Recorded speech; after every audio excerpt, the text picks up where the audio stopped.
Hello everyone, warm welcome to বায়োনক। কেমন আছো প্রত্যেকে? গুড ইভিনিং টু অল, প্রত্যেকে শুভ সন্ধ্যা। আশা করি সবাই খুব ভালোই আছো। দেখতেই পাচ্ছ আমরা অলরেডি আমাদের চ্যানেলে মানব জনন বা হিউম্যান রিপ্রোডাকশন এর উপরে নিয়ার অ্যাবাউট 3টে ভিডিওকে আপলোড করেছি। আরেকটা পার্ট আপলোড করতে বাকি আছে, তবে সেটাকে আমি অবশ্যই আগামী 2-1 দিনের মধ্যে আপলোড করে দিব। তো এখন থাম্বনেল দেখে বুঝতেই পারছো কোন অধ্যায়ের এমসিকিউকে নিয়ে আমরা চলে এসেছি, আর সেটা হচ্ছে সপুষ্পক উদ্ভিদের যৌন জনন, reproduction of the flowering plants. Okay, সপুষ্পক উদ্ভিদের যৌন জনন বা reproduction of the flowering plants নিয়ে আজকে আমরা ডিসকাস করব। এবং আজকের এই ডিসকাসে কিন্তু আমরা অলরেডি এই অধ্যায়ের মোস্ট ইম্পর্ট্যান্ট 20টা এমসিকিউ আমরা প্র্যাকটিস করব। অর্থাৎ আজকের লেকচারে কিন্তু আমরা আজকের কন্টেন্টে আমরা শেয়ার করতে চলেছি মোস্টলি ইম্পর্ট্যান্ট 20 এমসিকিউস। ওকে, 20টা এমসিকিউকে আমরা আজকে সলভ করব। তাই একদম ভিডিওর প্রথম থেকে শেষ অবধি থাকবে এবং বিন্দুমাত্র স্কিপ না করে ভালোভাবে বুঝবে, ঠিক আছে? তো যাওয়া যাক আজকের আমাদের প্রথম এমসিকিউতে। চলো দেখো, আজকে আমরা যে পার্টটা নিয়ে এসেছি সেটা হচ্ছে কিন্তু সপুষ্পক উদ্ভিদের যৌন জননের উপরে পার্ট 1কে, ঠিক আছে?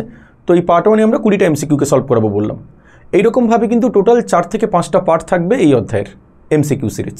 ওকে, যেটা কিন্তু ক্লাস 12-এর সেমিস্টার 3-এর অলরেডি ফার্স্ট ইউনিটের প্রথম অধ্যায় হিসেবে অবস্থান করছে, ঠিক আছে? চলো প্রথম কোশ্চেনে যাচ্ছি। কি বলেছো পড়ো। বলছো গুপ্তবীজী উদ্ভিদের একই ভ্রূণস্থলিতে একটি পুংগামেট এবং স্ত্রী গ্যামেটের মিলনের ফলে জাইগোট উৎপাদন হয়, আর অপর একটি পুংগামেট এবং নির্ণীত নিউক্লিয়াসের মিলনের ফলে শস্য উৎপাদন হয়। তো আমার কোশ্চেন হচ্ছে এখন একটাই, যে এই প্রক্রিয়াটাকে কি বলা হয়? দেখো, এই প্রক্রিয়াটাকে কি বলা হয় সেটা কিন্তু আমরা অপশন দেখি বুঝতে পারছি যে এই প্রক্রিয়াটাকে দ্বিনিষেক বলে। কি বলে এই প্রক্রিয়াকে? দ্বিনিষেক বলে। কারণ এখানে কোশ্চেনে আমরা যেটা দেখতে পেলাম যে এখানে দুবার নিষেক সম্পন্ন হচ্ছে। তো দুবার যদি নিষেক সম্পন্ন হয় নিঃসন্দেহে তাকে আমরা কি বলতে পারি? ডাবল ফার্টিলাইজেশন বা দ্বিনিষেক বলতে পারি। এটাকে আবিষ্কার করেছিলেন বিজ্ঞানী নওয়াসিন বলে একজন সায়েন্টিস্ট একে আবিষ্কার করেছিলেন, ঠিক আছে? তো প্রসেসটাকে একটু বোঝানো যাক ক্লিয়ারলি, যে কীভাবে হচ্ছে বিষয়টা ভালো করে বোঝার চেষ্টা করো। দেখো, অ্যাকচুয়ালি যদি আমরা এই চিত্রটাকে একটা ভ্রূণস্থলী হিসেবে রিপ্রেজেন্ট করি বা এমব্রায়ো স্যাক হিসেবে রিপ্রেজেন্ট করি, যেটা কোথায় অবস্থান করে বলো তো? যেটা অবস্থান করে কোথায়? গর্ভাশয়ের মধ্যে অবস্থান করে। কারণ এইটাকে আমরা বলতে পারি কি? এটাকে বলতে পারি আমরা গর্ভদণ্ড, এটাকে বলি আমরা গর্ভমুণ্ড, আর এটাকে বলি আমরা গর্ভাশয় বা ডিম্বাশয়। এই গর্ভাশয় বা ডিম্বাশয়ের ভেতরেই কিন্তু অবস্থান করে যে বিশেষ গঠন, তাকেই আমরা কি বলি বলো তো? তাকেই আমরা বলি ভ্রূণস্থলী। কি বলি তাকে আমরা? ভ্রূণস্থলী বলি তাকে আমরা। সেই ভ্রূণস্থলীর ছবি আমরা এখানে আঁকছি এবং ডেসক্রাইব করে দিচ্ছি ভালো করে। দেখো, এই ভ্রূণস্থলীর একদম নিচের দিকে, ওকে, ভ্রূণস্থলীর একদম নিচের দিকে যদি আমরা বলি এই অংশটাকে, অ্যাকচুয়ালি এই অংশটাকে কি বলা হয় স্যার? এই অংশটাকে বলা হয় ডিম্বক রন্ধ্র। এইখানে মোট 3টে কোষ অবস্থান করে। এই 3টি কোষই কিন্তু হ্যাপ্লয়েড কোষ, মানে একক নিউক্লিয়াস যুক্ত, একক ক্রোমোজোম যুক্ত কোষ। এই যে 3টে আমরা হ্যাপ্লয়েড কোষকে ড্র করলাম এখানে, তার মধ্যে এই পার্শ্ববর্তী 2টি হ্যাপ্লয়েড কোষকে বলা হয় সহকারী কোষ। কি কোষ বলা হয় একে? সহকারী কোষ বলা হয়।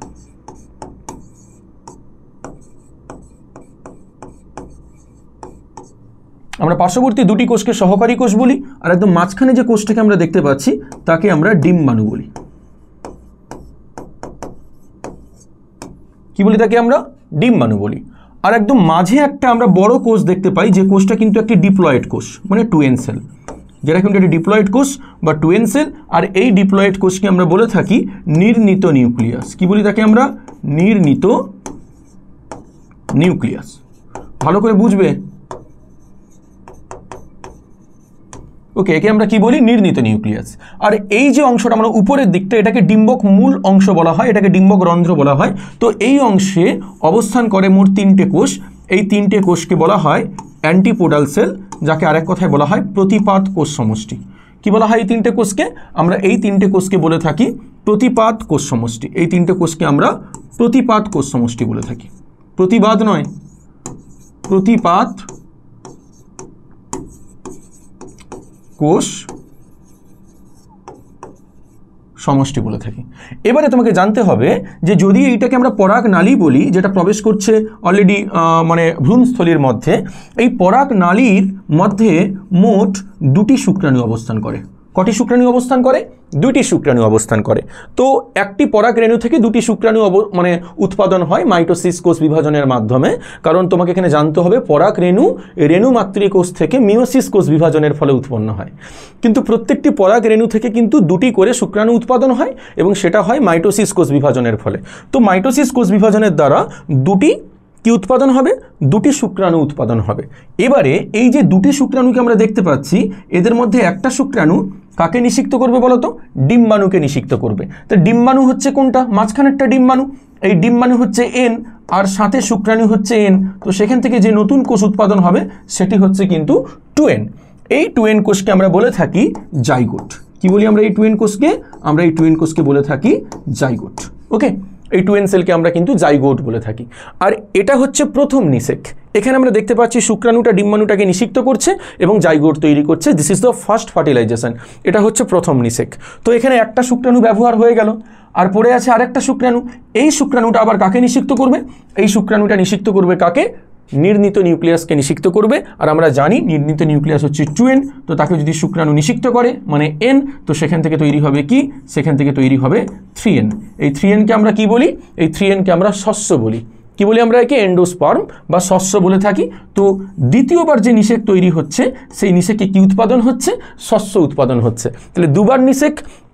প্রথম নিষেকে উৎপাদন হচ্ছে জাইগোট, দ্বিতীয় নিষেকে উৎপাদন হচ্ছে শস্য। ঠিক আছে? তো যেহেতু এখানে দুবার নিষেক প্রক্রিয়া সম্পন্ন হয়, এই জন্য আমরা একে কি বলে থাকি বলো তো? আমরা একে বলে থাকি ডাবল ফার্টিলাইজেশন। আমরা একে কি বলে থাকি? Double fertilization. বাংলায় বলি আমরা একে দ্বিনিষেক। এইটাকে বিজ্ঞানী নওয়াসিন বলে একজন সায়েন্টিস্ট যিনি প্রথম আবিষ্কার করেছিলেন, এই জন্য আমরা একে কিন্তু কি বলে থাকি? দ্বিনিষেক বলে থাকি। ঠিক আছে? তো এটাকে আমরা দ্বিনিষেক বলি, যেটাকে বিজ্ঞানী নওয়াসিন আবিষ্কার করেছিলেন। প্রসেসটা আশা করি বুঝতে পেরে গেছো। তো এখানে অ্যান্সার কি হবে? অ্যান্সার হবে এখানে কিন্তু দ্বিনিষেক। এই প্রথমটাই হচ্ছে অ্যান্সার, দ্বিনিষেক হচ্ছে রাইট অ্যান্সার। একদম এইটাই, এই প্রথমটা হচ্ছে অ্যান্সার। তো দ্বিনিষেক হচ্ছে রাইট অ্যান্সার বা ডাবল ফার্টিলাইজেশন। ওকে, আমরা নেক্সট কোশ্চেনে যাচ্ছি, পরের প্রশ্নে যাচ্ছি। চলো পরের কোশ্চেন, পেরিস্পার্ম কি? বাবু পেরিস্পার্ম মানে? পেরিস্পার্ম মানেটা আগে জানতে হবে আমাদেরকে। নিউসেলাস কি জিনিস স্যার? নিউসেলাসকে আমরা ভ্রূণ পোষক কলা বলি। নিউসেলাসকে আমরা ভ্রূণ পোষক কলা বলি। তো ভ্রূণ পোষক কলার যদি কিছু অবশিষ্টাংশ ভ্রূণের মধ্যে থেকে মানে বীজের মধ্যে থেকে যায় ব্যবহারের পরে, মানে ইউটিলাইজেশনের পরে বা ব্যবহারের পরে ভ্রূণ পোষক কলার যদি কিছু অবশিষ্টাংশ থেকে যায়, তখন নিউসেলাস বা ভ্রূণ পোষক কলার সেই অবশিষ্টাংশকে আমরা পেরিস্পার্ম বলে থাকি। নিউসেলাস বা ভ্রূণ পোষক কলার ওই অবশিষ্টাংশকে আমরা কি বলে থাকি? পেরিস্পার্ম বলে থাকি। তাহলে এখানে অ্যান্সার কোনটা হবে? অবশ্যই অ্যান্সার হচ্ছে বি এর দাগের অপশান। তাহলে পেরিস্পার্ম মানে ভ্রূণ পোষক কলার অবশিষ্টাংশকে আমরা পেরিস্পার্ম বলি। Is it clear? আশা করি বুঝতে পেরেছো। যাচ্ছি আমরা পরবর্তী কোশ্চেনে। দেখো 3 দাগের প্রশ্ন কি বলছে? পরাগরেণুর বহিস্তর বা এক্সাইন গঠনকারী কঠিন রাসায়নিক পদার্থের নাম কি? এটা কিন্তু আমরা সবাই জানি। আমাকে এটা ভাবতে হবে যে পরাগরেণুর উপরে কিন্তু জল পড়ে, আর্দ্রতার একটা বিরাট বড় প্রভাব থাকে, তাপের প্রভাব থাকে। তো এগুলো কিন্তু পরাগরেণুকে কি করে দিতে পারে বলো তো? নষ্ট করে দিতে পারে। তাহলে এমন কিছু উপাদান পরাগরেণুর উপরে রাখতে হবে যাতে পরাগরেণুর ভেতরে সেই প্রভাবগুলো না আসতে পারে। আর সেই উপাদানটা কিন্তু এক ফ্যাট দিয়ে, এক বিশেষ ধরনের লিপিড বা ফ্যাট দিয়ে তৈরি, একদম তাপ প্রতিরোধী, পচন প্রতিরোধী একটি বিশেষ উপাদান। তার নাম স্পোরোপোলেনিন। তার নাম কি? স্পোরোপোলেনিন। তাহলে বুঝতে পেরে গেছো আশা করি।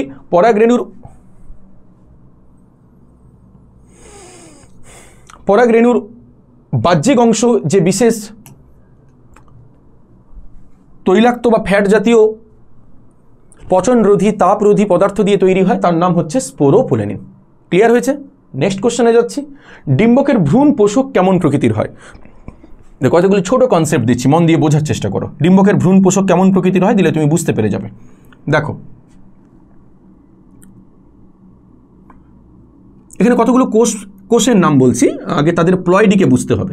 অ্যাকচুয়ালি তোমাকে এখানে যে কোশ্চেন করেছে, তোমাকে জানতে চেয়েছে ওই নিউসেলাস মানে ভ্রূণ পোষক কলার প্লয়েডি কি। প্লয়েডি মানে তার ক্রোমোজোম সংখ্যা কত, হ্যাপ্লয়েড না ডিপ্লয়েড না ট্রিপ্লয়েড না পলিপ্লয়েড, তোমাকে এটা জানতে হবে। তার জন্য কতগুলো কনসেপ্ট তোমাকে ক্লিয়ার করতে হবে, আগে ভালো করে সেটাকে দেখে নাও। আমি প্রথমে উদ্ভিদের ক্ষেত্রে কতগুলো কোষের ক্রোমোজোম সংখ্যা কত হয়, ক্রোমোজোম প্লয়েডি কত হয় সেটাকে বোঝাচ্ছি। প্রথম হচ্ছে উদ্ভিদের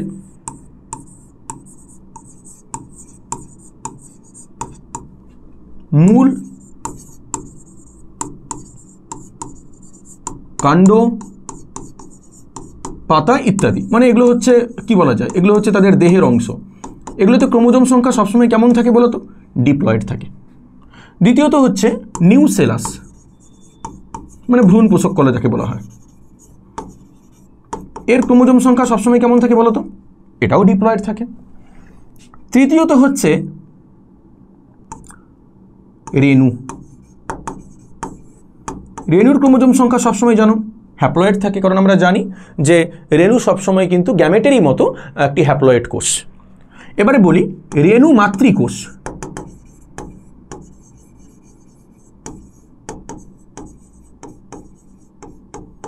কেমন প্রকৃতির হয়, 2n, মানে ডিপ্লয়েড প্রকৃতির হয়। তারপরে আসছি অ্যালিউরন কোষ,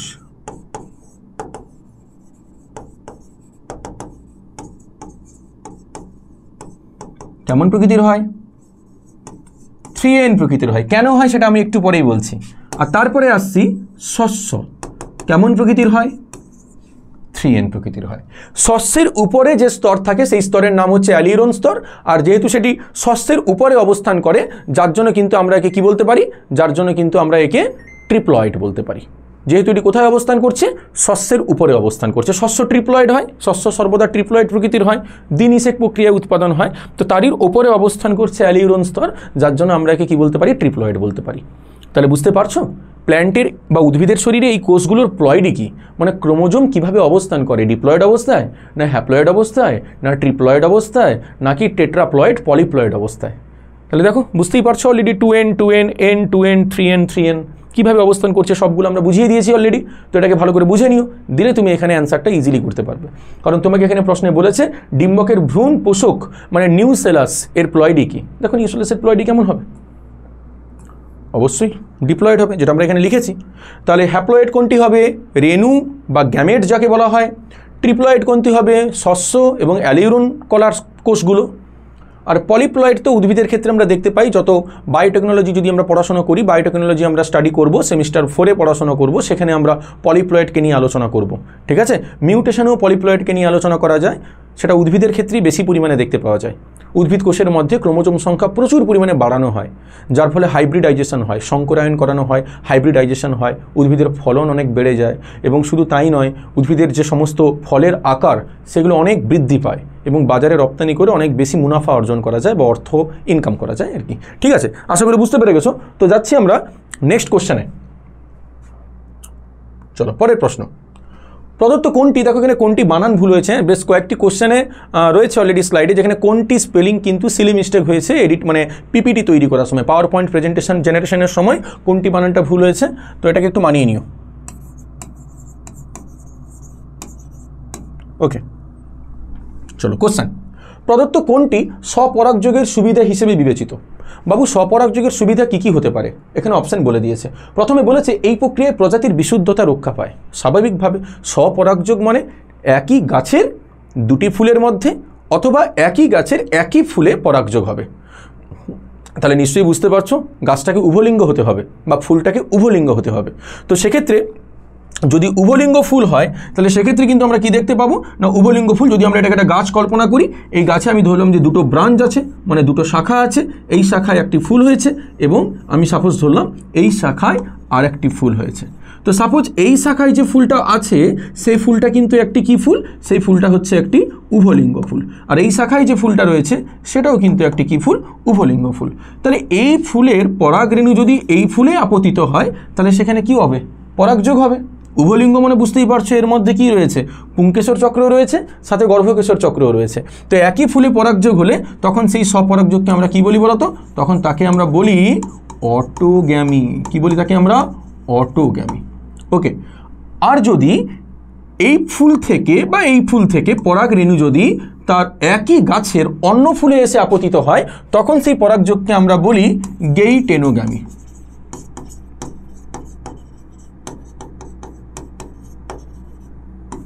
তাকে আমরা কি বলি? গেইটেনোগামী। তাহলে অটোগামী এবং গেইটেনোগামী দুটোই কার ভাগ? দুটোই হচ্ছে কিন্তু স্বপরাগযোগের ভাগ, দুটোই হচ্ছে স্বপরাগযোগ এর ভাগ, স্বপরাগযোগের ভাগ। তাহলে অটোগামী মানে একই ফুলে পরাগযোগ, আর গেইটেনোগামী মানে একই গাছের দুটি ভিন্ন ফুলের মধ্যে পরাগযোগ, তখন তাকে আমরা গেইটেনোগামী বলছি। তাহলে ভাবো তো একবার, এখানে গাছ একই আছে, তাহলে অন্য কোনো গাছ থেকে একই প্রজাতির হতে পারে, বাট অন্য কোনো গাছ থেকে কিন্তু পরাগরেণু এসে এখানে মিশছে না, তার মানে খাঁটি হচ্ছে, বিশুদ্ধতা বজায় থাকছে, এখানে কোনো নতুন বৈশিষ্ট্য আসবে না। অর্থাৎ স্বপরাগযোগের প্রথম সুবিধা, এখানে কিন্তু বিশুদ্ধতা বজায় থাকে, মানে এটি খাঁটি হয়, পিওর হয়। নেক্সট বলেছে পরবর্তী পয়েন্ট, এই প্রক্রিয়ায় কোনো বাহক এর উপর নির্ভর করতে হয় না। সত্যিও দেখো এখানে কোনো বাহক লাগবে না, কারণ এতটাই তারা ক্লোজলি রয়েছে, এতটাই কাছাকাছি রয়েছে। একই ফুলে হলে তো কোনো কথাই হবে না, কিন্তু যদি অন্য ফুলেও হয়, একই গাছে হওয়ার জন্য তারা এতটাই ক্লোজলি রয়েছে যেখানে একটু বাতাস হলেই কিন্তু পরাগরেণু অন্য ফুলে এসে আপতিত হয়ে যেতে পারে। সুতরাং নতুন করে কোনো বাহক লাগে না, তাই বাহকের উপরে নির্ভর করতে হয় না। তাই এর নিশ্চয়তাও কিন্তু অনেকটা বেশি, কারণ বাহকের উপরে যদি ডিপেন্ডেন্ট হতে হয় না, তো তখন নিশ্চয়তা কী হয়ে যায় বলো তো? কমে যায়। মানে যদি বাহক থাকে তাহলে পরাগরেণুকে কেউ নিয়ে যাবে, নাহলে কেউ নিয়ে যাবে না। অর্থাৎ যদি কেউ ডিপেন্ডেন্ট হয়ে যায়, এখান থেকে আমরা বাস্তব জীবনে একটা শিক্ষা পেতে পারি যে যদি তুমি ডিপেন্ডেন্ট হয়ে যাও না, তাহলে তুমি কিন্তু অলরেডি স্বাধীন থাকলে না, তুমি কিন্তু পরাধীন হয়ে গেলে। অর্থাৎ সেখানে তোমাকে সবসময় সেলফ ডিপেন্ডেন্ট হতে হবে, মানে নিজের উপরে নির্ভরশীল হতে হবে, যেটা আমরা স্বপরাগযোগে দেখতে পাই। স্বপরাগযোগে গাছ কিন্তু সেলফ ডিপেন্ডেন্ট, নিজের উপরে নির্ভরশীল, তার কোনো বাহক লাগে না। আর যে নিজের উপরে নির্ভরশীল হবে তার নিশ্চয়তা সব থেকে বেশি হবে, যে নিজের উপরে নির্ভরশীল হবে তারই নিশ্চয়তা সব থেকে বেশি হবে, মানে তারই কিন্তু অ্যাডভান্টেজ সব থেকে বেশি হবে, তারই নিশ্চয়তা সব থেকে বেশি হবে। ঠিক আছে, এই জন্য সেলফ ডিপেন্ডেন্ট হতে হয় অলওয়েজ। তবে সেটাকে কিন্তু এখানে খাটাবে না, পরাগযোগে খাটাবে না, কারণ পরাগযোগে কিন্তু ইতর পরাগযোগ সব থেকে বেশি পরিমাণে অ্যাডভান্টেজ পায়। ঠিক আছে, কারণ সেখানে প্রকরণ তৈরি হয়।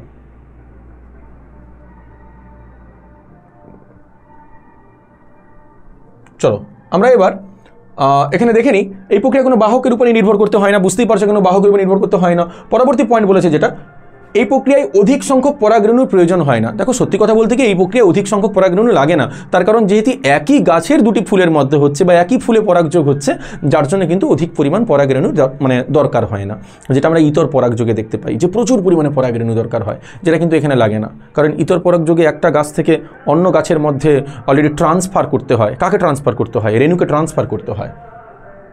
তাহলে এখানে অ্যান্সার কী হবে? অবশ্যই বুঝতে পারছো অ্যান্সার কী হবে? উক্ত সবকটি। উক্ত সবকটি কিন্তু হচ্ছে কার? উক্ত সবকটি হচ্ছে স্বপরাগযোগের সুবিধা হিসেবে বিবেচিত। নেক্সট, প্রদত্ত কোনটি, এখানেও কিন্তু বানান ভুল হয়েছে, একটু দেখবে। প্রদত্ত কোনটি ইতর পরাগযোগের সঙ্গে সম্পর্কযুক্ত নয়? বাবু, ইতর পরাগযোগ এর কতগুলো ভাগ রয়েছে সেটা আমাকে প্রথমে বুঝতে হবে।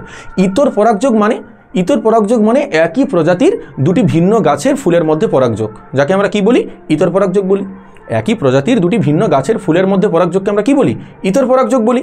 এবারে আমাকে বলেছে যে এদের মধ্যে কোনটি ইতর পরাগযোগের সঙ্গে সম্পর্কযুক্ত নয়, তার মানে কি? স্বপরাগযোগ। এখানে অ্যান্সার হবে কিন্তু কোনটি বলতো?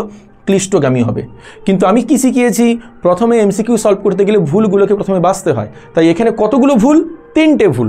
কেন ভুল সেটাকে আমরা বুঝে নিব। প্রথমত তোমাকে একটা কনসেপ্ট দেই, সেটা হচ্ছে ডাইকোগামী। এটা বুঝতে পেরেছো আশা করি, মুছে দিচ্ছি। সেটা হচ্ছে কি বলতো? ডাইকোগামী। ওকে, ডাইকোগামী।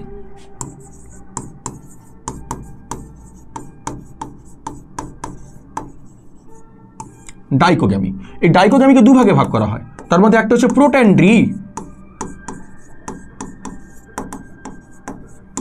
আরেকটি হচ্ছে প্রোটোগাইনি।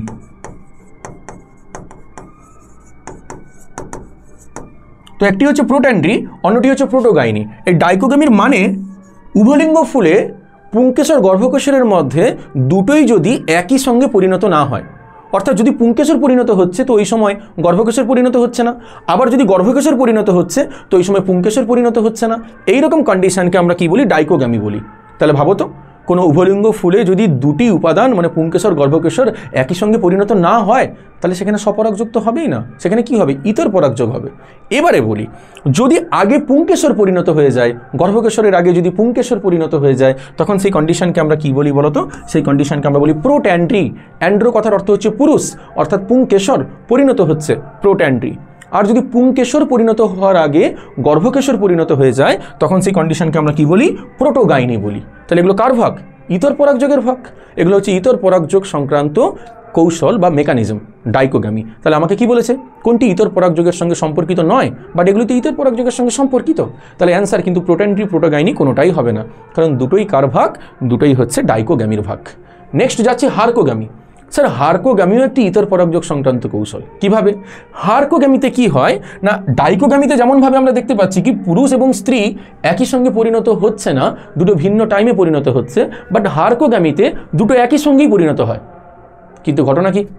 ঘটনা হচ্ছে এক্ষেত্রে পুংকেশর এবং গর্ভকেশরের গঠনগত পরিবর্তন হওয়ার জন্য এদের মধ্যে কিন্তু মিলন হয় না, মানে পরাগযোগ হয় না। তাহলে উভলিঙ্গ হওয়া সত্ত্বেও, একই সঙ্গে পুংকেশর গর্ভকেশর পরিণত হওয়া সত্ত্বেও কোনোভাবেই কিন্তু আমরা কি দেখতে পাচ্ছি না, মিলন দেখতে পাচ্ছি না বা পরাগযোগ দেখতে পাচ্ছি না। তাহলে সেখানে কি হবে? অবশ্যই ইতর পরাগযোগ হবে। স্যার কী করে হচ্ছে? সাপোজ তুমি ছবিটা একটু বোঝার চেষ্টা করো। আমি সাপোজ ধরলাম যে এইটা হচ্ছে গর্ভদণ্ড, মানে গর্ভদণ্ড, গর্ভমুণ্ড, গর্ভাশয়, আর এখান থেকে আমি ধরলাম যে এগুলো হচ্ছে পুংকেশর। তাহলে ভাবো তো, পুংকেশর থেকে কি আপতিত হয়? পরাগরেণু আপতিত হয়, গর্ভমুণ্ডে এসে পড়ে, দিয়ে পরাগনালী দিয়ে কোথায় আসে? গর্ভাশয়ে আসে বা ভ্রূণস্থলীর মধ্যে অবস্থান করে। দিলে নিষেক সম্পন্ন হয়। আমরা বুঝিয়েছি একদম প্রথম কোশ্চেনে আমরা বুঝিয়ে দিয়েছি দ্বিনিষেক যখন বোঝাচ্ছিলাম। আমার কোশ্চেন হচ্ছে যে যদি এই যে আমরা যেটা বললাম যে এই মানে আমাদের কি বলবো, এটা হচ্ছে আমাদের মানে পুংকেশর, এটা যদি ছোট হয় অর্থাৎ নিচে অবস্থান করে, তাহলে এর পরাগরেণু তো আর মুন্ডে যাবে না, এর পরাগরেণু কোথায় পড়ে যাবে? নিচে পড়ে যাবে। তাহলে সেখানে পরাগ মিলনের কোনো চান্স থাকবে? তাহলে দেখো দুজনেই কিন্তু পরিণত, শুধুমাত্র গঠনগত পরিবর্তন হওয়ার জন্য কিন্তু তাদের মধ্যে মিলন হলো না, অর্থাৎ সেই ফুলে পরাগযোগ সম্ভব হলো না, অর্থাৎ সেখানে স্বপরাগযোগ হবে না। কি হবে সেখানে? ইতর পরাগযোগ হবে। কিন্তু আমাকে কি প্রশ্ন দিয়েছে, কোনটি ইতর পরাগযোগের সঙ্গে সম্পর্কিত নয়? যার জন্য অ্যান্সার কি? ক্লিষ্টগামী। সেটার কি জিনিস? স্যার ক্লিষ্টগামী হচ্ছে এক ধরনের স্বপরাগযোগ যেটা অটোগামীর ভাগ। অটোগামীকে দুভাগে ভাগ করা হয়, তার মধ্যে একটা হচ্ছে ক্লিষ্টগামী আর একটা হচ্ছে হোমোগামী। ক্লিষ্টগামী সবসময় বদ্ধ ফুলে ঘটে। মানে ধরো সাপোজ আমি একটা ফুল যদি এখানে এঁকে দিই, আমি ধরে নিই যে এটা একটা ফুল, এই ফুলের জন্য আমি ধরে নিই এটা হচ্ছে দলমণ্ডল। এই দলমণ্ডলগুলো একদমভাবে মানে একদম ক্লোজলি অবস্থান করছে, এতটাই বদ্ধভাবে অবস্থান করছে যে এর মধ্যে যে পরাগ রেণু আছে, এর মধ্যে যে মানে পুংকেশর রয়েছে, সেটা কিন্তু কোনোভাবে বাইরে বেরোতেই পারবে না, মানে উড়ে চলে যেতে পারবে না। অর্থাৎ তাকে যদি পড়তেই হয় তাহলে সে কার উপরে এসে পড়বে? সেই ফুলের গর্ভমুণ্ডের উপরে এসে আপতিত হবে, যদি সেটা উভলিঙ্গ ফুল হয়। তাহলে উভলিঙ্গ ফুলের ক্ষেত্রে আমরা স্বপরাগযোগ দেখতে পাই, আমরা বলেছি। এবং সেই ফুলের দলমণ্ডল যদি এমনভাবে মানে একে অপরকে পেঁচিয়ে থাকে বা আঁকড়ে থাকে যে কোনোভাবে পরাগ রেণু ভেতর থেকে বাইরে বেরোতে পারছে না, তাহলে সেই ফুলেই কি হবে? পরাগযোগ সম্ভব হবে, পরাগযোগ হবে সেই ফুলে। তখন সেই বদ্ধ ফুলের পরাগযোগকে আমরা কি বলি? অটোগামী বলি। আর সেই অটোগামীর ভাগকে আমরা কি বলি? ক্লিষ্টগামী বলি। আর অটোগামী মানে বুঝতেই পারছো, স্বপরাগযোগের ভাগ। তাহলে আমাকে বলেছে ইতর পরাগযোগ নয় কোনটা? অবশ্যই সেটা কি হবে? ক্লিষ্টগামী হবে অ্যান্সার। আশা করি বোঝানো গেছে। অনেকগুলো কনসেপ্ট দিলাম, এই কনসেপ্টগুলো পরের সমস্ত কোশ্চেনগুলোতে লাগবে, সেখানে কিন্তু আমি এতটা ডিটেলসে বলবো না, এখানে বুঝিয়ে দিয়েছি।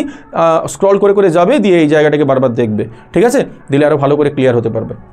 চলো যাচ্ছি নেক্সট কোশ্চেন। জেনোগামী কি জিনিস স্যার? What is জেনোগামী? এখানে বুঝাই প্রথমে ভালো করে। অ্যালোগামী, জেনোগামী, এই দুটো টার্মকে ভালো করে বুঝতে হবে, ঠিক আছে? দুটো টার্ম, তার মধ্যে একটা হচ্ছে জেনোগামী আর একটা হচ্ছে অ্যালোগামী। আমাদেরকে এই দুটো জিনিসকে ভালো করে বুঝতে হবে। প্রথমে আসছি অ্যালোগামীতে। স্যার অ্যালোগামী এটা কিন্তু স্বপরাগযোগ এবং ইতর পরাগযোগ উভয়কে নির্দেশ করে। কাকে বলে অ্যালোগামী? যদি একই গাছের দুটি ভিন্ন ফুলের মধ্যে পরাগযোগ হয়, অথবা একই প্রজাতির দুটি ভিন্ন গাছের মধ্যে পরাগযোগ হয়। একই গাছের দুটি ভিন্ন ফুলের মধ্যে পরাগযোগ বা একই প্রজাতির দুটি ভিন্ন গাছের ফুলের মধ্যে পরাগযোগ, তখন সেই পরাগযোগকে আমরা কি বলি? তখন সেই পরাগযোগকে আমরা বলে থাকি অ্যালোগামী। সুতরাং প্রথমটাই কিন্তু স্বপরাগযোগকে নির্দেশ করছে, আর দ্বিতীয়টাই কিন্তু দুটি ভিন্ন গাছ হয়ে যাচ্ছে মানে ইতর পরাগযোগকে নির্দেশ করছে। তাহলে অ্যালোগামী স্বপরাগযোগ, ইতর পরাগযোগ উভয়কে নির্দেশ করে। আর জেনোগামী কি জিনিস স্যার? জেনোগামী শুধুমাত্র ইতর পরাগযোগকে নির্দেশ করে। সেখানে কি হয়? সেখানে একই প্রজাতির দুটি ভিন্ন গাছের ফুলের মধ্যে পরাগযোগ হয়, তখন সেই পরাগযোগকে আমরা কি বলি? This pollination is defined as xenogamy. তখন তাকে আমরা জেনোগামী বলে থাকি। তাহলে দেখো এখানে জেনোগামী কোনটি? একই প্রজাতির দুটি ভিন্ন উদ্ভিদের মধ্যে পরাগযোগ, যেটাকে আমরা কি বলি? জেনোগামী বলি। অর্থাৎ জেনোগামী কেবলমাত্র ইতর পরাগযোগকেই সাপোর্ট করে। স্যার তাহলে এখানে যে সিয়ের দাগের পয়েন্টটা বলেছে একই উদ্ভিদের দুটি ফুলের মধ্যে পরাগযোগ, একে কি বলা হয়? আর একে তো আমরা একটু আগেই বোঝালাম, গেইটেনোগামী বলা হয়। কি বলা হয় একে? গেইটেনোগামী বলা হয়। একই উদ্ভিদের দুটি ভিন্ন ফুলের মধ্যে যদি পরাগযোগ হয়, দুটি ভিন্ন ফুলের মধ্যে যদি পরাগযোগ হয়, তখন তাকে আমরা কি বলি? গেইটেনোগামী বলি। আর একই ফুলে হলে কি বলবো? অটোগামী বলবো। অর্থাৎ স্বপরাগযোগের দুটি ভাগ, অটোগামী এবং গেইটনোগামী। ওকে, চলো। আর ইতর পরাগযোগের ভাগ হচ্ছে, বুঝতে পারছো, অ্যালোগামী আর জেনোগামী। তবে তার মধ্যে অ্যালোগামী কিন্তু স্বপরাগযোগ এবং ইতর পরাগযোগ দুজনকেই নির্দেশ করে, বাট জেনোগামী কিন্তু কেবলমাত্র ইতর পরাগযোগকে নির্দেশ করে। কিভাবে? একই প্রজাতির দুটি ভিন্ন গাছের ফুলের মধ্যে পরাগযোগ সম্পন্ন করার মাধ্যমে। নেক্সট কোশ্চেন, একই গাছের দুটি ভিন্ন ফুলে ঘটা পরাগযোগকে কি বলে? দেখো, একটু আগেই বুঝিয়েছিলাম, একই গাছের দুটি ভিন্ন ফুল, এটা একটাই গাছ, এর দুটি ভিন্ন ফুল, ওই ভিন্ন ফুলে ঘটা পরাগযোগকে কি বলা হয়? তুমিই বলো, কি বলা হয় একে? গেইটেনোগামী বলা হয়। কি বলা হয় একে? গেইটেনোগামী বলা হয়। ওকে, একে আমরা কি বলি? গেইটেনোগামী বলি। এটা একটি স্বপরাগযোগের ভাগ, আমরা জাস্ট একটু আগেই বুঝিয়েছি। চলো, আশা করি বুঝতে পেরেছো। তো এটাকে আমরা কি বলবো? গেইটেনোগামী বলবো। তাহলে এখানে বাকি টার্মগুলোর কিন্তু মানে বুঝতেই পারছো। জেনোগামী তো বুঝিয়ে দিয়েছি, অটোগামী তো বারবার বলেছি যে একই গাছের একটাই ফুলের মধ্যে যদি পরাগযোগ হয়, মানে পরাগ রেণু যদি ওই ফুলের গর্ভমুণ্ডে আপতিত হয় একই ফুলে, তখন অটোগামী বলে। এগুলো স্বপরাগযোগের ভাগ। আর পোরোগামীর কনসেপ্টটা আমি জাস্ট একটু পরেই দিব। পোরোগামী, মেসোগামী, চালাজোগামী, এটা নিয়ে জাস্ট একটু পরে কথা হবে, ঠিক আছে? তো এখানে অ্যান্সার কোনটা? গেইটেনোগামী, রাইট অ্যান্সার। আশা করি বুঝতে পেরেছো। নেক্সট কোশ্চেনে যাচ্ছি, 9 নম্বর কোশ্চেন। উভলিঙ্গ ফুলে জননস্তবক দুটি একই সঙ্গে পরিণত হলেও গঠনগত প্রতিবন্ধকতার জন্য স্বপরাগযোগ বাধাগ্রস্ত হয় এবং ইতর পরাগযোগ ঘটে। একে কি বলে? একটু আগেই বুঝিয়েছি, হার্কোগামী। কি বলে একে? হার্কোগামী। স্যার কি জিনিস হার্কোগামী?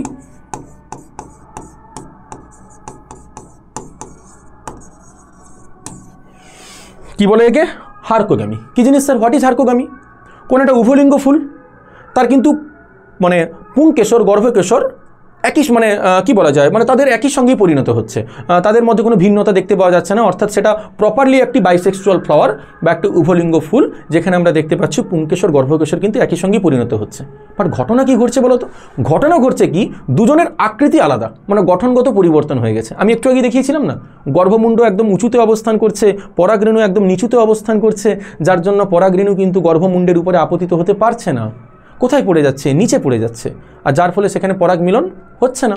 আর পরাগ মিলন যেহেতু হচ্ছে না, সুতরাং সেই ফুলের ক্ষেত্রে কিন্তু স্বপরাগযোগ করা অত্যন্ত ডিফিকাল্ট। তাহলে সেক্ষেত্রে ইতর পরাগযোগ হবেই। আর সেই প্রসেসকে আমরা কি বলি? হার্কোগামী বলে থাকি। কি বলে থাকি আমরা? হার্কোগামী বলে দিয়েছি। আমাদের এখানে উভলিঙ্গ ফুলের দুটি জননস্তবক আছে, মানে পুংকেশর, গর্ভকেশর দুটোই আছে, একদম ফুললি ডেভেলপড, কিন্তু কি হয়ে গেছে? গঠনগত পরিবর্তন হয়ে গেছে। অর্থাৎ একজন বড় হয়ে গেছে, আরেকজন ছোট হয়ে গেছে। কোনটি বড় হয়ে গেছে? গর্ভমুণ্ড উঁচুতে থেকে গেছে আর পুংকেশর নিচুতে থেকে গেছে, যার জন্যই কিন্তু গর্ভমুণ্ডের উপরে আপতিত হতে পারছে না। সেই কন্ডিশনকে আমরা কি বলি? হার্কোগ্যামি বলে থাকি। তাকে আমরা কি বলি? তাকে আমরা হার্কোগ্যামি। বাকি মানেগুলো বুঝতে পেরেছো? শুধু এমসিকিউর কখনো কিন্তু যে উত্তরটা হবে সেই উত্তরটা জেনে নিয়ে চলে গেলে চলবে না। বাকি তিনটে কেন হলো না সেটা জানতে হবে, তবেই কিন্তু প্রপার এমসিকিউ প্র্যাকটিস হবে তোমার। মানে দেখো, তুমি কিন্তু এখানে একটাই এমসিকিউ প্র্যাকটিস করলে, কিন্তু কটা এমসিকিউ তোমার প্র্যাকটিস হয়ে গেল বলো তো? 4টা এমসিকিউ প্র্যাকটিস হয়ে গেল, কারণ বাকি অপশানগুলো কিন্তু কারোর না কারোর উত্তর, আর সেইটা জেনে নিতে হবে তোমাকে। তো ক্লিষ্টগামী বলে দিয়েছি একটু আগে, বদ্ধ ফুলে ঘটা স্বপরাগযোগকে আমরা ক্লিষ্টগামী বলি, যেটা অটোগামীর একটা ভাগ। আর অ্যাপোগামী, অ্যাপোস্পোরি, এগুলো নিয়ে আমরা জাস্ট পরবর্তী পার্টে আসবো, পার্ট 2তে আসবো। এখানে আর ডিসকাস করবো না, এখানে অনেকটা সময় লেগে যাবে, পার্ট 2তে আসবো। হার্কোগামী তো বুঝিয়ে দিয়েছি যে একটাই ফুল, একই গাছের কোনো একটি ফুলের মধ্যে আমরা দেখতে পাচ্ছি যে পুংকেশর, গর্ভকেশর একই সঙ্গে পরিণত হলেও গঠনগত পরিবর্তন হয়ে যাচ্ছে, যার ফলে পরাগযোগ সেই ফুলে সম্ভব হচ্ছে না, যার ফলে ইতর পরাগযোগ হচ্ছে, তাকে আমরা হার্কোগামী বলি। আর ডাইকোগামী, স্যার ডাইকোগামী জাস্ট একটু আগেই বোঝানো হয়েছে, যাকে দুভাগে ভাগ করা হয়, প্রোট্যান্ড্রি এবং প্রোটোগাইনি। যেক্ষেত্রে আমরা কি দেখতে পেয়েছি? পুংকেশর আগে পরিণত হচ্ছে গর্ভকেশরের আগে, তখন তাকে আমরা বলে দিই প্রোট্যান্ড্রি।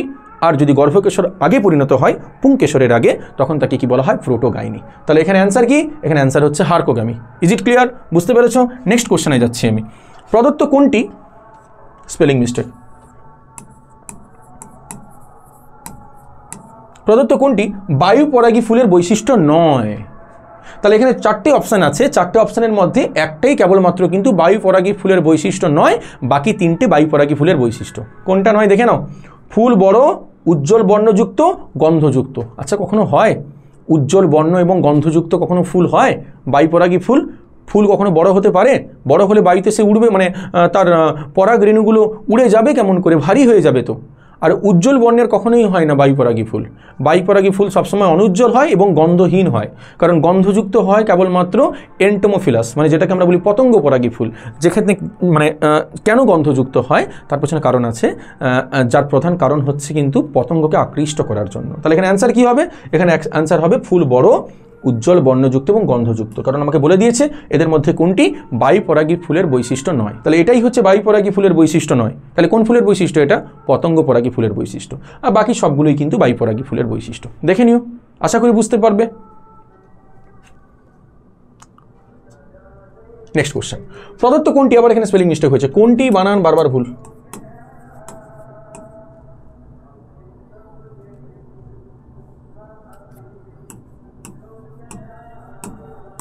প্রদত্ত কোনটি ইতর পরাগযোগের সুবিধা?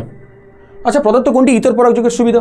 দেখো ভালো করে, বলেছে নতুন বৈশিষ্ট্যযুক্ত অপত্য উদ্ভিদ সৃষ্টি হয় যা মাতৃ উদ্ভিদের তুলনায় অধিক জীবনশক্তি এবং অভিযোজন ক্ষমতা সম্পন্ন হয়। সত্যিও প্রকরণ যার বেশি থাকবে তার অভিযোজনের ক্ষমতা এবং তার অ্যাডভান্টেজ কিন্তু সবথেকে বেশি থাকবে। আর আমরা জানি ইতর পরাগযোগে কি হয়, বলেছিলাম না, ইতর পরাগযোগে একই প্রজাতির দুটি ভিন্ন গাছের ফুলের মধ্যে পরাগযোগ হয়, যার জন্য নতুন নতুন বৈশিষ্ট্য আসার চান্স কিন্তু সবথেকে বেশি থাকে, নতুন নতুন ক্যারেক্টার আসার চান্স কিন্তু প্রচুর থাকে, আর যা কিন্তু উদ্ভিদটাকে অধিক রোগ প্রতিরোধী ক্ষমতা সম্পন্ন এবং অধিক অভিযোজন ক্ষমতা সম্পন্ন করে তোলে। তাহলে অ্যান্সার কী হবে এখানে? অবশ্যই এখানে কিন্তু এর দাগেরটা রাইট অ্যান্সার। বির দাগেরটা দেখি, অধিক রোগ প্রতিরোধ ক্ষমতা সম্পন্ন উন্নত প্রজাতির উদ্ভিদ সৃষ্টি হয়। আরে এটাও তো ঠিক, সত্যিই তো আমরা দেখতে পাই, কারণ আমরা দেখতে পাই যে যখনই অলরেডি ইতর পরাগযোগ হবে, দুটি ভিন্ন গাছের মধ্যে পরাগযোগ হবে, তখন সেখানে আমরা কি দেখতে পাই? সেখানে আমরা দেখতে পাই যে অলরেডি নতুন নতুন বৈশিষ্ট্য আসছে এবং সমস্ত বৈশিষ্ট্যই উন্নত প্রকরণযুক্ত, যা উদ্ভিদটাকে প্রতিকূল পরিবেশে মানিয়ে নিতে সহযোগিতা করছে, অর্থাৎ তার রোগ প্রতিরোধ মানে ইমিউনিটি পাওয়ার, রোগ প্রতিরোধ পাওয়ার সেটা কিন্তু অনেকটা বেড়ে গেছে। তাহলে দেখো বির দাগেরটাও রাইট। অ্যান্সার কী হবে? বীজের অঙ্কুরোদ্গমের হার বেশি হওয়ার জন্য উদ্ভিদের সংখ্যা বৃদ্ধির সম্ভাবনা কিন্তু বেশি থাকে।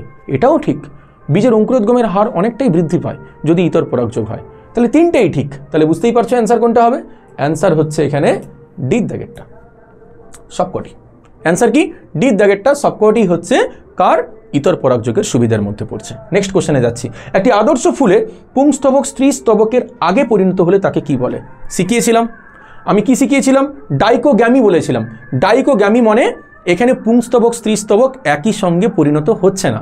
যদি পুংস্তবক আগে পরিণত হয় উভলিঙ্গ ফুলে, তখন তাকে বলা হয় প্রোট্যান্ড্রি। যদি স্ত্রী স্তবক আগে পরিণত হয় পুংস্তবকের আগে, তখন তাকে বলা হয় প্রোটোগাইনি। অ্যান্ড্রো মানে পুরুষ, গাইনি মানে স্ত্রী। তো এখানে কি বলেছে আমাকে? একটি আদর্শ ফুলে পুংস্তবক স্ত্রী স্তবকের আগে পরিণত হচ্ছে, তখন তাকে আমরা কি বলবো? সিদ্ধাগরটা রাইট, প্রোট্যান্ড্রি। তাহলে বাকিগুলোর মানে জানো, ক্লিষ্টগামী মানে জানো, বলে দিয়েছি। মানে প্রোটোগাইনি মানে জানো, এটাও কিন্তু বলে দেওয়া হয়েছে। ডাইক্লিনিটা তোমার কাছে নতুন লাগছে। ডাইক্লিনি কি? স্যার ডাইক্লিনি মানে হচ্ছে একলিঙ্গতা, অর্থাৎ কোনো ফুল যদি একলিঙ্গ হয় তখন তাকে আমরা ডাইক্লিনি বলে থাকি। ঠিক আছে, চলো। আচ্ছা, দুটো উদাহরণ দিয়ে দিই, বলা হচ্ছে না, বলে যাচ্ছি বারবার, কিন্তু উদাহরণগুলো বলছি না। অ্যাকচুয়ালি প্রোট্যান্ড্রি এবং প্রোটোগাইনি, প্রোট্যান্ড্রির উদাহরণ হচ্ছে আমরা কিন্তু প্রোট্যান্ড্রির উদাহরণ দেখতে পাবো রক্তদ্রোণ। ওকে, রক্তদ্রোণ, জবা, এগুলো প্রোট্যান্ড্রির মধ্যে পড়বে। আর প্রোটোগাইনির মধ্যে পড়ে কিন্তু চাপা। ঠিক আছে, চাপার ক্ষেত্রে আমরা প্রোটোগাইনি দেখতে পাই, অর্থাৎ মানে গর্ভকেশরটা পুংকেশরের আগে ডেভেলপ হয়। আর জবা রক্তদ্রোণের ক্ষেত্রে পুংকেশর গর্ভকেশরের আগে ডেভেলপ হয়, যার জন্য প্রোট্যান্ড্রি দেখতে পাওয়া যায়। ঠিক আছে, 12 দাগের কোশ্চেন ক্লিয়ার হয়েছে, কনসেপ্ট ভালো করে। চলো পরের কোশ্চেনে যাচ্ছি। সপুষ্পক উদ্ভিদের দ্বিনিষেক পদ্ধতিতে আমরা কি দেখতে পাবো? আচ্ছা, প্রথমটা কি বলেছি দেখি। একটি পুংগামেট ডিম্বাণুর সঙ্গে মিলিত হয় এবং অপরটি সহকারী কোষের সঙ্গে মিলিত হয়। কোনোদিনও সম্ভব নয়। আমরা তো প্রথমেই বুঝিয়ে দিয়েছি যে দ্বিনিষেক মানে দুটি পুংগামেটের একটি পুংগামেট ডিম্বাণুর সঙ্গে মিলিত হবে এবং জাইগোট তৈরি করবে, আর অপর পুংগামেট নির্ণীত নিউক্লিয়াসের সঙ্গে মিলিত হবে এবং সেখান থেকে শস্য তৈরি করবে। তো তার জন্যই তো আমরা তাকে দ্বিনিষেক বলেছি। তাহলে একটা ডিম্বাণুকে নিষিক্ত করবে আর একটা শুক্রাণু নির্ণীত নিউক্লিয়াসকে নিষিক্ত করবে। সেই পয়েন্টটা এলেই কিন্তু ঠিক হবে। তাহলে প্রথমটা ভুল, একটি পুংগামেট ডিম্বাণুর সঙ্গে মিলিত হয় এবং অপরটি নির্ণীত নিউক্লিয়াসের সঙ্গে মিলিত হয়। একদমই তাই, এখানে কিন্তু আমি রাইটটা পেয়ে গেছি। কিন্তু আমাদেরকে থেমে থাকলে চলবে না। কেন থেমে থাকলে চলবে না? তার কারণ আমি বলেছি এমসিকিউ কিন্তু তোমাকে বোকা বানিয়ে দিতে পারে, এই জন্য সমস্ত অপশানকে কিন্তু ভালো করে পড়াশোনা করবে। ঠিক আছে, চলো পরেরটাই দেখো। একটি পুংগামেট সহকারী কোষের সঙ্গে মিলিত হয়, অপরটি প্রতিপাদ কোষের সঙ্গে মিলিত হয়। কোনোদিনও সম্ভব নয়, কারণ পুংগামেট দুটি একটি ডিম্বাণুর সঙ্গে মিলিত হয় আর একটি নির্ণীত নিউক্লিয়াসের সঙ্গে মিলিত হয়। আর ডির দাগেরটা বলেছে কোনোটিই নয়। তাহলে এখানে অ্যান্সার কী হবে? এবার তুমি স্যাঙ্গুইন হয়ে গেলে, অ্যান্সার হচ্ছে কোনটি? বি দাগেরটা রাইট অ্যান্সার। ক্লিয়ার হয়েছে কনসেপ্ট? চলো 14 নম্বর কোশ্চেন। গুপ্তবীজী উদ্ভিদের নিষেকের সময় পরাগনালী ডিম্বক মূলের মধ্য দিয়ে যদি ভ্রূণস্থলিতে প্রবেশ করে তাকে কি বলা হয়? আগে তোমাকে কতগুলো কনসেপ্ট দিই।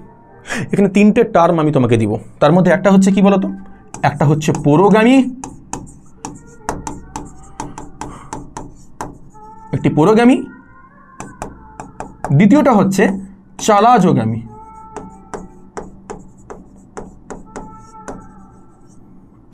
আর তৃতীয়টা হচ্ছে মেসোগামী। চলো এর মানে জানি। এদের মানে কি? আমরা জানি পরাগনালী কোথায় প্রবেশ করে? ভ্রূণস্থলীর মধ্যে প্রবেশ করে। তো পরাগনালী ভ্রূণস্থলীর মধ্যে প্রবেশ করবে যদি ডিম্বক রন্ধ্র দিয়ে, তখন তাকে আমরা বলবো পুরোগামী। তখন তাকে আমরা কি বলবো? তখন তাকে আমরা বলবো পুরোগামী। পরাগনালী যদি ডিম্বক মূল পথে প্রবেশ করে তখন তাকে বলবো আমরা চালাজগামী। আর পরাগনালী যদি ডিম্বক ত্বক বা ডিম্বক প্রাচীরকে ভেদ করে প্রবেশ করে ভ্রূণস্থলীর মধ্যে তখন তাকে বলবো আমরা মেসোগামী। আমাকে এখানে কি জানতে চেয়েছে? বলেছে গুপ্তবীজী উদ্ভিদের নিষেককালে পরাগনালী যখন ডিম্বক মূলের মধ্য দিয়ে প্রবেশ করে, ডিম্বক মূল পথে প্রবেশ করে, তাকে আমরা কি বলি? বুঝতেই পারছো, তাকে আমরা কি বলি? চালাজগামী বলি। তাহলে বাকিগুলোর অ্যান্সার বুঝতে পেরে গেলে মেসোগামী মানে ডিম্বক ত্বক ভেদ করে পরাগনালীর ভ্রূণস্থলীতে প্রবেশ করা, মানে গর্ভাশয়ের মধ্যে প্রবেশ করবে, যেটাই গর্ভাশয় সেটাই ভ্রূণস্থলী। পরাগনালী যখন ডিম্বক রন্ধ্র দিয়ে প্রবেশ করে তখন তাকে পুরোগামী বলে, যেখানে ডিম্বাণু অবস্থান করে, সহকারী কোষ অবস্থান করে, সেখানে মানে প্রবেশ করছে। আমি প্রথম কোশ্চেন যে বুঝিয়েছিলাম দেখবে সেখানে কিন্তু আমি ডিটেলসে ছবি দিয়ে বুঝিয়ে দিয়েছি। তাহলে অ্যান্সার কি হচ্ছে? চালাজগামী। স্যার আইসোগামীটা কি জিনিস? আইসোগামী মানে হচ্ছে, আইসো মানে একই, এটা এখানে নয়, এটা যে চ্যাপ্টারে ছিল সেই চ্যাপ্টারটা নতুন সিলেবাসে কিন্তু কেটে দিয়েছে, মানে নতুন সিলেবাসে নেই আর কি, একদম প্রথম অধ্যায় ইউনিট 1-এর, যেটা পুরনো সিলেবাসে ছিল। আমি তাও বলে দিচ্ছি, অ্যাকচুয়ালি নিষেক 3 ধরনের হয়, আইসোগামী, অ্যানাইসোগামী এবং উগগামী। তো আইসোগামী মানে হচ্ছে কি, আইসো মানে সমান বা একই, গ্যামী মানে হচ্ছে গ্যামেটের মিলন।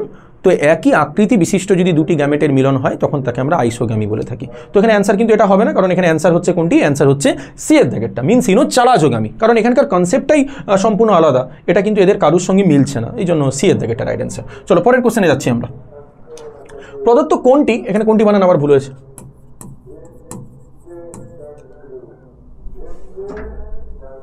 প্রদত্ত কোনটি পতঙ্গ পরাগী ফুলের বৈশিষ্ট্য? বাবু পতঙ্গ পরাগী ফুলের বৈশিষ্ট্য প্রথমে বলেছে ফুলগুলি বড় হয়, উজ্জ্বল বর্ণযুক্ত হয়, গন্ধযুক্ত হয় এবং আকর্ষণীয় হয়। সত্যি অ্যাট্রাকটিভ তো হতেই হবে, আকর্ষণীয় না হলে কেউ আসবেই না কাছে। সুতরাং সেখানে ফুলকে যদি আকর্ষণীয় হতেই হয় তাদেরকে উজ্জ্বল বর্ণের হতে হবে, ভালো স্মেল থাকতে হবে, মানে গন্ধ থাকতে হবে, তার মধ্যে মকরন্দ থাকতে হবে, তবেই তো আকৃষ্ট হবে না। কে আকৃষ্ট হবে? পতঙ্গ আকৃষ্ট হবে, মানে ইনসেক্ট আকৃষ্ট হবে। কার প্রতি? ফুলের প্রতি। তাহলে ফুলে মকরন্দ উপস্থিত, ফুলগুলি বড়, উজ্জ্বল বর্ণযুক্ত, গন্ধযুক্ত এবং আকর্ষণীয়। দ্বিতীয় অপশান, ফুলে মকরন্দ উপস্থিত, অবশ্যই ঠিক। পরাগরেণু কণ্টকযুক্ত, আঠালো এবং ভারী, অবশ্যই ভারী তো হতেই হবে।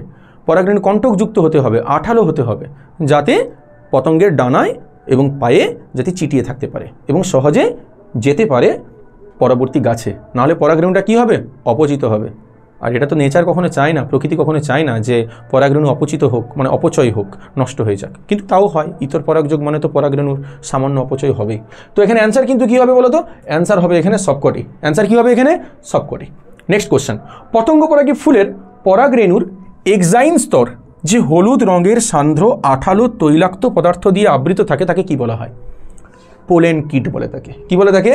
পোলেন কিট বলে। কেউ স্পোরোপোলেনিন বলে কিন্তু ভুল করবে না, স্পোরোপোলেনিনও ফ্যাট দিয়ে তৈরি হয়, কিন্তু এই অংশে কিন্তু অ্যান্সার কি হবে?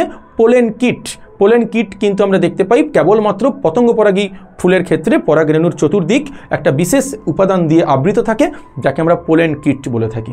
ঠিক আছে, পোলেন কিট বলি। এখানে বাকিগুলো মানে আশা করি বুঝতে পারছো। স্পোরোপোলেনিন তো বলে দিয়েছি অলরেডি, এক্সাইনের বাইরে অবস্থান করে, ফ্যাট দিয়ে তৈরি বা লিপিড দিয়ে তৈরি, পচনরোধী এবং তাপরোধী একটি পদার্থ। আর ট্যাপেটামটা একটু জেনে নাও, রেণুর পরাগরেণুর একদম ভেতরের স্তরকে ট্যাপেটাম বলে, পরাগরেণুর একদম বাইরের স্তরকে বলা হয় এক্সাইন, ভেতরের স্তরকে বলা হয় ইনটাইন, আর একদম অন্তর্বর্তী স্তরকে বলা হয় ট্যাপেটাম। এই ট্যাপেটাম পরাগরেণুকে পুষ্টি প্রদান করে। ঠিক আছে, তো ট্যাপেটাম। আর নিউসেলাস তো বলে দিয়েছি, ভ্রূণ পোষক কলা, যাকে নিউসেলাস বলা হয়, আমরা একটু আগেই বলেছিলাম, যার প্লয়েডই হচ্ছে ডিপ্লয়েড, যেটি ডিপ্লয়েড হয় সাধারণতভাবে। তো তাহলে অ্যান্সার বুঝতে পারছো, এখানে অ্যান্সার হচ্ছে পোলেন কিট। নেক্সট কোশ্চেনে যাচ্ছি। বিবৃতি দিয়েছে, দেখো 3টে বিবৃতি দিয়েছে, 3টে বিবৃতির মধ্যে কোনটি সঠিক সেটা বলতে হবে তোমাকে। প্রথম বিবৃতি দিয়েছে ইতর পরাগযোগে পরাগরেণুর অপচয় ঘটে। দেখো একদম সত্যি কথা, ইতর পরাগযোগে তো পরাগরেণুর অপচয় ঘটবেই, কারণ এক জায়গা থেকে আরেক জায়গায় পরাগরেণুটাকে কেউ না কেউ তো বয়ে নিয়ে যাচ্ছে। বিবৃতি 1 নম্বর বিবৃতি সঠিক। দ্বিতীয়, বাহকের উপরে নির্ভরশীল হওয়ার জন্য পরাগযোগের নিশ্চয়তা অনেকটা কমে যায়। সত্যি, যে ডিপেন্ডেন্ট হবে তার নিশ্চয়তা সামনের দিনে কমে যাবে, অর্থাৎ ডিপেন্ডেন্ট হওয়া চলবে না, তো সেখানে নিশ্চয়তা কিন্তু কমবেই। আর স্বপরাগযোগের এই জন্য নিশ্চয়তা কখনো কম নয়, নিশ্চয়তা আছে, পরাগযোগ হবেই হবে, কারণ একই ফুলে হচ্ছে বা একই গাছের অন্য ফুলে হচ্ছে। কিন্তু এখানে গাছ যেহেতু ভিন্ন, তাহলে দূরে যেতে হবে, তাহলে পরাগরেণুটাকে কাউকে না কাউকে তো বয়ে নিয়ে যেতে হবে না? তো কে বয়ে নিয়ে যাবে? কোনো পতঙ্গ বয়ে নিয়ে যাবে, ইনসেক্ট বয়ে নিয়ে যাবে। তো পতঙ্গ যদি না থাকে তাহলে বয়ে নিয়ে যাবেই বা কে? সুতরাং সেখানে নিশ্চয়তা অনেকটা কম থাকবে, ডিপেন্ডেন্ট যেহেতু হয়ে গেছে। তাহলে যদি পতঙ্গ না থাকে, বাহক না থাকে, তাহলে বহন হবে না। এই জন্য কিন্তু 2-এর দাগেরটাও কিন্তু রাইট বলে দিয়েছে আমাকে, নিশ্চয়তা কমে যায়। 3 নম্বর পয়েন্ট কি বলছে? ইতর পরাগযোগে প্রজাতির বিশুদ্ধতা নষ্ট হয়। সত্যি কথাই, আমরা তো জানি ভালো করে না যে স্বপরাগযোগে প্রজাতির বিশুদ্ধতা বজায় থাকে, কিন্তু ইতর পরাগযোগে প্রজাতির বিশুদ্ধতা কি হয়ে যায়? নষ্ট হয়ে যায়। ইতর পরাগযোগে প্রজাতির বিশুদ্ধতা কি হয়ে যায়? নষ্ট হয়ে যায়। কারণ যেহেতু একই প্রজাতির হতে পারে কিন্তু দুটি ভিন্ন গাছের ফুলের মধ্যে পরাগযোগ হচ্ছে, তার জন্য বিশুদ্ধতা চিরতরে নষ্ট হয়। খাঁটি বা বিশুদ্ধতা বজায় থাকে কেবলমাত্র স্বপরাগযোগে। এই জন্য এখানে 3টেই কিন্তু রাইট। তাহলে সব বিবৃতিগুলোই হচ্ছে কি সঠিক, এখানে সমস্ত বিবৃতি হচ্ছে কি সঠিক। বুঝতে পেরেছো? নেক্সট কোশ্চেনে যাচ্ছি। 18 দাগের কোশ্চেন, গর্ভযন্ত্র কি দিয়ে তৈরি হয়? দেখো ছবি, দিন নিষেকের সময় ছবি এঁকে দেখিয়েছিলাম। এটাকে ডিম্বক মূল, এটা হচ্ছে ডিম্বক রন্ধ্র। তো এই অংশে আমরা দেখতে পাই কি 3টে কোষ অবস্থান করে, মাঝে একটি কোষ, আর উপরে কটা কোষ অবস্থান করে? 3টে কোষ অবস্থান করে। এখানে সবগুলোই কিন্তু হচ্ছে হ্যাপ্লয়েড কোষ, শুধুমাত্র এই মাঝেরটা হচ্ছে ডিপ্লয়েড, যাকে আমরা নির্ণীত নিউক্লিয়াস বলি। আর উপরের 3টাকে আমরা বলি প্রতিপাত কোষ সমষ্টি। আর নিচের যে আমরা 3টে কোষ দেখতে পাচ্ছি, এর মধ্যে এই যে সাইটের যে 2টি কোষ একদম 2 সাইডে অবস্থান করছে, তাকে বলা হয় কি? তাকে বলা হয় সহকারী কোষ। আর মাঝখানটাকে কি বলা হয়? মাঝখানটাকে বলা হয় ডিম্বাণু। কি বলা হয় মাঝখানটাকে? ডিম্বাণু বলে। ঠিক আছে, এই ডিম্বাণু বা ডিম্বক এবং 2টি সহকারী কোষ দিয়ে যে বিশেষ অ্যাপারেটাস তৈরি হয় বা যন্ত্র তৈরি হয়, তাকে আমরা গর্ভযন্ত্র বা এক অ্যাপারেটাস বলি। তাহলে ডিম্বক এবং না, এটা নয়, তাহলে অ্যান্সার কি হবে? ডিম্বক বা ডিম্বাণু এবং সহকারী কোষ। তো ডিম্বাণু এবং সহকারী কোষ, ডিম্বাণু এবং 2টি সহকারী কোষ মিলে যে বিশেষ অ্যাপারেটাস তৈরি করে বা যন্ত্র তৈরি করে, তাকে আমরা কি বলি? গর্ভযন্ত্র বলি বা এক অ্যাপারেটাস বলি। তাহলে অ্যান্সার বুঝতে পারছো, সি এর দাগেরটা রাইট অ্যান্সার। চলো নেক্সট কোশ্চেনে যাচ্ছি আমরা। এটা ইম্পর্টেন্ট কোশ্চেন কিন্তু। ওকে, আজকের নেক্সট এবং লাস্ট স্লাইড। আজকে 20টা কোশ্চেন বলেছি, 20টা কোশ্চেনই কমপ্লিট করালাম। ভালো করে দেখবে প্রথম থেকে শেষ অবধি এবং বুঝবে ভালো করে। ঠিক আছে, চলো পরের কোশ্চেনে যাচ্ছি। 19 দাগের কোশ্চেন, পরাগনালীর অগ্রপ্রান্ত যদি ডিম্বকের ডিম্বক রন্ধ্র ভেদ করে ভ্রূণস্থলীর মধ্যে প্রবেশ করে, তখন তাকে কি বলা হয়? আচ্ছা, একটু আগেই বলেছিলাম না যে ভ্রূণস্থলীর মধ্যে পরাগনালী প্রবেশ করবে, সেটা কিন্তু 3 ভাবে। আইদার ডিম্বক রন্ধ্র দিয়ে প্রবেশ করতে পারে, তখন তাকে পোরোগামী বলে। আইদার ডিম্বক মূল পথে প্রবেশ করতে পারে, তখন তাকে চালাযোগামী বলে। অন্যথা ডিম্বক ত্বককে ভেদ করে প্রবেশ করতে পারে, তখন তাকে মেসোগামী বলে। তো আমাকে কি বলেছে এখানে? আমাকে এখানে বলেছে পরাগনালীর অগ্রপ্রান্ত ডিম্বকের ডিম্বক রন্ধ্র ভেদ করে প্রবেশ করবে, তো তখন তাকে আমরা কি বলবো? পোরোগামী বলবো। কি বলবো তখন? তাকে আমরা পোরোগামী বলবো। তাহলে এখানে অ্যান্সার কি হবে? এখানে অ্যান্সার হচ্ছে পোরোগামী। ওকে, অ্যান্সার কি এখানে? পোরোগামী। নেক্সট ওয়ান, গুপ্তবীজী উদ্ভিদের নিষেকের সময় পরাগনালী ডিম্বক ত্বক ভেদ করে যদি ভ্রূণস্থলীতে প্রবেশ করে, তখন তাকে কি বলা হয়? বাবু বলে দিয়েছি, ডিম্বক ত্বক বা ডিম্বক প্রাচীর ভেদ করে যদি পরাগনালী প্রবেশ করে ভ্রূণস্থলীর মধ্যে, তখন সেই ঘটনাকে আমরা কি বলি বলতো? মেসোগামী বলি। কি বলি তাকে আমরা? মেসোগামী বলি। বাকিগুলোর মানে তো বুঝতেই পারছো, সেগুলো তো সব আগে বোঝানো হয়েছে, সমস্ত মানে তুমি বুঝতেই পারছো। ঠিক আছে, তো একে আমরা কি বলি? মেসোগামী বলি। যখনই পরাগনালীর অগ্রপ্রান্ত ডিম্বক মানে ভ্রূণস্থলীর মধ্যে প্রবেশ করে, ডিম্বক প্রাচীরকে ভেদ করে বা ওয়ালকে ভেদ করে, তখন তাকে আমরা কি বলি? মেসোগামী বলি। তো 20টা কোশ্চেন ক্লিয়ার করে দিলাম। প্রথম থেকে শেষ অবধি দেখবে, প্রত্যেকটা ভিডিওকে স্কিপ করবে না, একদম ভালোভাবে বুঝবে। ঠিক আছে, আজকে এতটাই থাকবে। আমরা আজকে সপুষ্পক উদ্ভিদের যৌন জননের উপরে পার্ট 1কে সলভ করালাম, প্রথম 20টা এমসিকিউ। এগুলো খুবই ইম্পর্ট্যান্ট। আর আগামী যে আমরা কন্টেন্টটা শেয়ার করব, ভিডিওটা দিব, ওখানে কিন্তু আবার 20টা এমসিকিউকে সলভ করিয়ে দেবো, ইম্পর্ট্যান্ট 20টা এমসিকিউকে সলভ করিয়ে দেবো। ঠিক আছে, ভালো থাকবে, নিজের খেয়াল রাখবে, সুস্থ থাকবে সবাই। আর অবশ্যই যারা নতুন এখনও, তারা চ্যানেলটাকে সাবস্ক্রাইব করে নিও, প্রচুর পরিমাণে শেয়ার করো, যাতে ভিডিওগুলো প্রত্যেকের কাছে পৌঁছে যায়। আর ভালো লাগলে অবশ্যই লাইক এবং কমেন্টস চাই প্রচুর পরিমাণে। ঠিক আছে, কন্টেন্ট ক্রিয়েটার যিনারা হন, ওনাদেরকে যত তুমি কমেন্ট দিবে, তোমার সমস্ত মানে ভাবনাগুলোকে জানাবে যে তুমি কি চাইছো, তাতে কিন্তু কন্টেন্টটা ক্রিয়েট করতে অনেকটা সুবিধা হয়। তো সেই জন্য কমেন্টস চাই চ্যানেলে কমেন্টস কম আসছে, হ্যাঁ, একটু কমেন্টসগুলো মন দিয়ে করো এবং অবশ্যই জানিও তোমার কোনো চাহিদা থাকলে বা কোনো কিছু জানার থাকলে আমাকে জানাবে। আমাকে অফিসিয়ালি মেল করতে পারো, আমার হোয়াটসঅ্যাপ নাম্বার দেওয়া থাকবে, পরের যতগুলো ভিডিও আসবে সেগুলো প্রত্যেকটিতেই পিপিটিতে আমার হোয়াটসঅ্যাপ নাম্বার দেওয়া থাকবে, সেটাতে আমাকে হোয়াটসঅ্যাপও করতে পারো যদি তোমার কোনো চাহিদা থাকে, কিছু জানার থাকে। আমি অবশ্যই কন্টেন্ট ক্রিয়েট করে গ্রুপ আমার মানে চ্যানেলে আমি অবশ্যই আপলোড করে দেবো। ঠিক আছে, বুঝতেই পারা গেল? ভালো থাকবে প্রত্যেকে, আজকে এতটাই।